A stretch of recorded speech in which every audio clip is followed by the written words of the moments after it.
c'est un gros sujet, les hanches, pour un épisode de podcast. Déjà, le terme hanche, on ne sait pas toujours à quoi ça réfère. Aujourd'hui, je vais vous parler vraiment de la hanche en tant qu'articulation qui relie la cuisse et le bassin ensemble. Puis je voulais pas passer à côté de ce sujet-là parce que les hanches, je trouve que c'est une partie de notre corps qui illustre vraiment bien la diversité qu'on peut trouver d'un corps à l'autre. En fait, des fois, des tout petites variations dans la conception ou la façon que nos hanches sont formées vont vraiment avoir des répercussions importantes sur la façon dont on bouge ou les mouvements qui nous sont accessibles. Puis ça, c'est complètement naturel. Même que des fois, il y a des gens qui vont se dire qu'ils sont pas assez flexibles pour faire tel mouvement, mais des fois, c'est même pas une histoire de flexibilité, c'est une histoire de comment que leurs hanches sont construites. Et c'est beau, ça. C'est beau parce que ça illustre la diversité qu'il y a entre toutes les personnes qui peuvent pratiquer le yoga, puis ça nous rappelle de la respecter, cette diversité-là.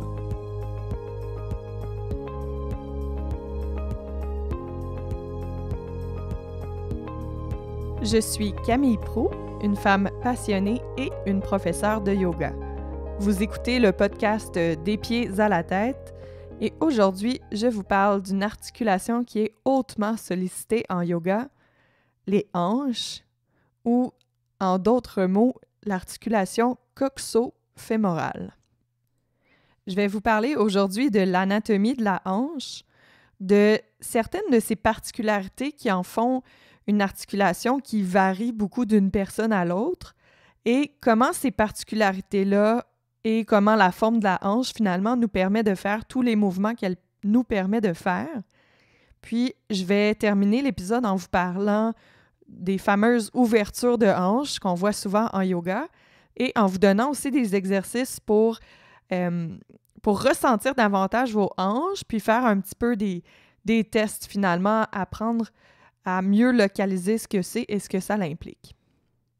Donc, la hanche, si on pense à son anatomie, il faut penser à une sphère. Donc, c'est vraiment l'articulation en tant que telle, c'est une sphère qui s'insère dans un petit bol. Mais plus précisément, cette sphère-là, elle est située au bout de notre fémur, qui est l'os de la cuisse, puis elle s'insère dans un petit bol qui, lui, est dans le bassin. En fait, cette cavité-là sur le bassin, peut-être que vous la connaissez déjà, on l'appelle l'acétabulum. C'est dans cette surface-là que la tête du fémur va s'insérer.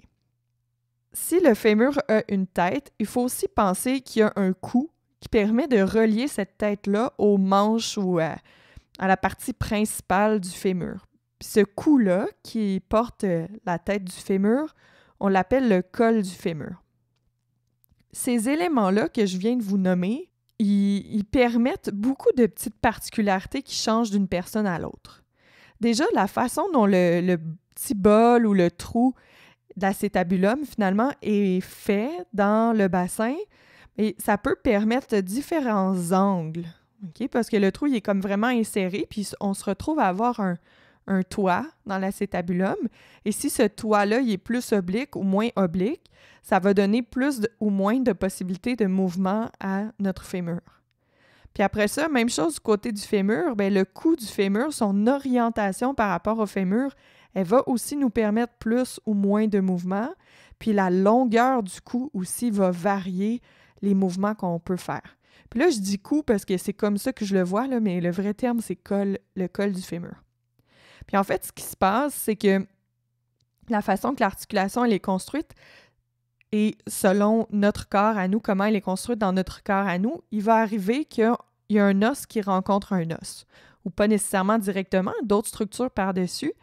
Mais ce que je veux dire par là, c'est que des fois, le mouvement il va être arrêté par la structure elle-même. Il ne sera pas arrêté par le fait que nos muscles sont tendus, par exemple. C'est pour ça, dans le fond, qu'il y a certaines personnes qui sont naturellement plus à l'aise avec certains mouvements de hanches puis d'autres moins. Fait qu'il y a des gens qui vont souvent s'asseoir dans une posture ou dans l'autre parce qu'ils sont bien dans cette posture-là, parce que leur hanche facilite ce chemin-là. Les articulations qui ont une forme sphérique, comme la hanche ou comme l'épaule, elles sont vraiment conçues pour optimiser l'amplitude de mouvement. Donc, avec notre hanche, on peut faire des flexions, c'est-à-dire ramener la cuisse vers le ventre. On peut faire des extensions, comme reculer la cuisse vers l'arrière. On peut faire des rotations, donc rouler la cuisse vers l'extérieur ou vers l'intérieur. On peut faire des abductions ou des adductions, donc ouvrir la jambe vers l'extérieur ou la croiser, donc vers l'intérieur. Et finalement, on peut aussi faire une forme de cercle, un mouvement qui combine tous ces mouvements-là. C'est un mouvement qu'on appelle la circonduction. Ce qui différencie la hanche de l'épaule, ce sont deux articulations qui en soi se ressemblent quand même beaucoup, c'est leur fonction un peu, puis leur stabilité. Fait que la hanche, elle est là pour être quand même un peu plus solide que l'épaule, puis elle va justement être maintenue solide et stable par plusieurs mécanismes. Fait qu'on peut y penser un petit peu, là, c'est plus rare qu'on voit une hanche se déboîter qu'une épaule. Parce que non seulement, mais il y a des ligaments assez serrés là, qui retiennent la hanche en place, il y a aussi des muscles qui tiennent ça, puis il y a un effet un peu de succion aussi par un jeu de pression. C'est à peu près tout ce que je voulais vous brosser comme portrait pour l'anatomie. Ce qui est intéressant aussi avec les hanches, le mouvement et tout ça, c'est que nos deux cuisses, comme il y a une hanche de chaque côté, on peut les bouger de façon symétrique ou on peut les bouger de façon asymétrique. Donc, les hanches ne sont pas obligées de faire la même chose d'un côté et de l'autre. Une des expressions qu'on entend beaucoup dans le milieu du yoga par rapport aux hanches, c'est les ouvertures de hanches ou ouvrir les hanches.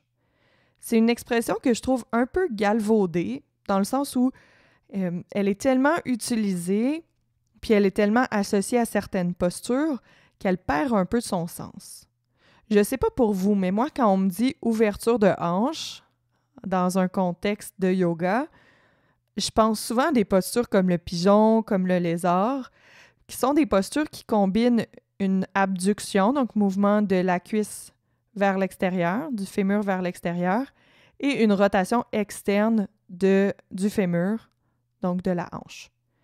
Mais, bon, c'est pas faux que ça travaille les hanches, donc en quelque sorte, ça l'ouvre la hanche, mais il y a plein d'autres mouvements qui vont aller travailler la hanche, puis en fait, on peut penser à toutes les autres directions dans lesquelles le fémur, la cuisse, est capable d'aller, si on veut penser à vraiment apporter plus de mobilité à la hanche.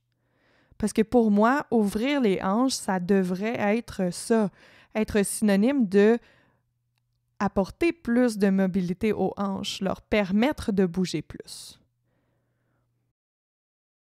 Donc, si je suis cette idée-là, de penser à tous les mouvements que l'articulation peut faire, si on veut travailler nos hanches, il faut aussi aller chercher des extensions, comme dans la posture du petit pont ou Setu Bandhasana, ou encore là, comme dans la préparation au danseur, quand on attrape le pied, qu'on l'envoie vers l'arrière. On veut travailler aussi des flexions, comme dans la posture des vents, ou comme dans les postures où on étire les ischio-jambiers, toute la famille de postures Supta Padangusthasana. On veut aussi parfois croiser les jambes, comme dans des postures comme la posture de l'aigle, par exemple, qu'on peut faire assise, qu'on peut faire couchée, qu'on peut faire debout. Mon point avec ça, c'est plus d'ouvrir, d'élargir un petit peu notre vision quand on parle d'ouverture de hanches et de ne pas toujours travailler les hanches dans le même mouvement, parce que finalement, ça a aussi des répercussions. On se rappelle que les hanches sont reliées au bassin. Finalement, le bassin est un des os qui composent l'articulation. Puis si on travaille toujours dans le même sens, l'incidence qu'on a sur le bassin va toujours aussi être la même. Peut-être vous pourrez prendre le temps de remarquer ça, mais si vous éloignez les genoux, vous ouvrez les jambes, L'influence que ça peut avoir sur le bassin ou vers le bas du dos, c'est d'aller refermer un peu. Un peu comme quand on ouvre les deux pattes d'une épingle à linge, mais la tête de l'épingle, elle se referme. Mais notre bassin, on peut l'ouvrir de l'autre côté aussi si on veut. Si je rapproche les genoux, si je croise les jambes, ça va faire l'inverse un peu, comme si je reprends l'exemple de ma pince à linge. Si je referme les pattes de ma pince à linge, je vais ouvrir un peu la région de la tête. En travaillant toujours les ouvertures de l'avant des hanches, on peut avoir cette tendance-là à compresser un petit peu plus l'arrière. Puis il ne faut juste pas oublier de travailler l'autre sens, finalement. Les petits exercices que j'aimerais vous donner aujourd'hui par rapport aux hanches seraient d'abord de remarquer dans votre quotidien comment elles sont impliquées. Au moment où je vous parle, par exemple, est-ce que vous avez les jambes croisées? Est-ce que vous êtes en mouvement? Est-ce que vos hanches bougent au fil de votre marche ou de votre course? Est-ce que vous êtes assis immobile? Puis si vous êtes assis immobile, est-ce qu'il y a une cuisse qui est plus ouverte ou fermée que l'autre? Une cuisse qui est plus haute ou plus basse que l'autre? C'est pas compliqué comme exercice, mais c'est juste d'observer à quel point cette articulation-là, elle bouge beaucoup dans nos activités quotidiennes. Un autre exercice simple, ça serait vraiment de repérer elles sont où les hanches. Parce que si on tente avec nos mains, des fois, on va penser que ce sont les os du bassin qu'on rencontre. C'est les os où est-ce qu'on accote des fois un sac à dos, des sacs d'épicerie ou même un enfant, là. Mais nos hanches, elles sont plus basses que ça. Si on palpe avec nos mains à partir de la cuisse, la hanche est environ située là où l'os de la cuisse est à son plus large. C'est finalement le repère que j'essaie de vous faire trouver. Il s'appelle le grand trochanter. Puis, c'est à peu près là qu'on peut s'imaginer la hanche sur le bassin. Donc, c'est souvent beaucoup plus bas qu'on pense. Puis, si vous n'êtes pas certaine là, de comprendre ce que je vous dis, bien, peut-être aller voir des images en cherchant un repère palpable pour le grand trochanter ou pour la hanche, puis ça va vous aider à mieux comprendre ce que je dis. Bon, outre ça, remarquez comment sont placées vos hanches, remarquez où elles sont. Un autre exercice que je pourrais vous donner, c'est d'essayer de voir l'influence des autres structures sur ce que la hanche peut faire. Donc, l'influence du reste du corps sur ce que vous êtes capable de faire avec votre hanche. Par exemple, si vous voulez faire une flexion de la hanche, donc on ramène la cuisse vers le ventre, commencez par la faire en pliant un genou. Puis amenez le genou vers la poitrine. Essayez de refaire le même mouvement maintenant, mais avec le genou déplié. Vous allez voir qu'on est rapidement limité. En fait, on est limité par les ischio-jambiers dans ce mouvement-là, mais c'est quand même une flexion de la hanche. C'est si je pars debout, par exemple, et que je lève ma jambe droite en la gardant tendue, dépliée, je fais une flexion de la hanche, même si je ne pourrais pas me rendre aussi haut que si je fais le même mouvement en pliant mon genou. Puis on peut essayer la même chose avec l'extension. Si on est en posture debout, par exemple, qu'est-ce qui arrive si on fait juste étirer une jambe vers l'arrière sans plier le genou? Qu'est-ce qui arrive quand on plie le genou dans le même mouvement? Donc finalement, le dernier exercice qu'on pourrait faire, ce serait d'observer l'effet de la position des fémurs sur le bassin. Ça va dans le sens de ce que je vous disais par rapport à toujours faire le mouvement. Ça peut venir créer des compressions si on est toujours en ouverture du devant des hanches. À ce moment-là, vous pouvez juste remarquer quand vos hanches sont placées d'une façon ou d'une autre, comment est-ce que vous vous sentez près du bas de dos, à l'avant, au plancher pelvien. Puis dans vos observations aussi, rappelez-vous de bouger les fémurs, les cuisses, à la fois symétriquement, en ouvrant les jambes et en les fermant, et asymétriquement, en y allant une jambe à la fois ou en opposant un peu le mouvement des jambes. Si je veux résumer ce que je vous ai dit aujourd'hui, on pourrait garder en tête que l'articulation de la hanche, elle est sphérique, puis que cette forme-là, elle permet plusieurs mouvements. mais qu'il y a quand même plusieurs mécanismes en place qui permettent de garder une certaine stabilité à l'articulation.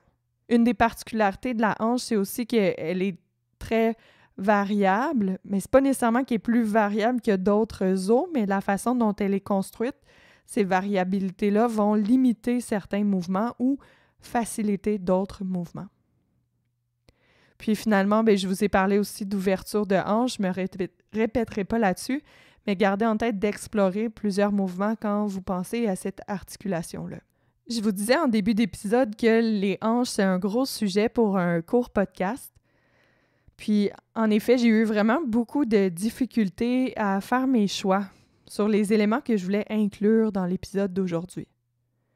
J'ai hésité beaucoup à vous parler de la hanche ou du bassin parce que les deux sont un peu reliés. Je me demandais si je vous parlais de rotation interne, rotation externe, parce qu'en yoga, c'est des termes que j'utilise beaucoup pour le fémur, pour la hanche. Puis bon, le bassin, ça m'a tenté beaucoup parce que c'est un sujet qui est très intéressant, mais c'est aussi vraiment complexe. Alors, j'ai fait le choix de ne pas prendre un épisode de podcast, du moins pour cette saison-ci, pour adresser ce sujet-là.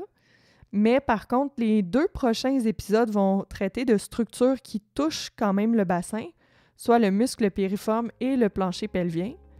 Puis je vous réserve aussi une surprise pour l'épisode qui suivra ces deux-là, en vous parlant d'un muscle assez mystérieux qui concerne aussi le bassin, même si c'est pas un muscle du bassin à proprement parler.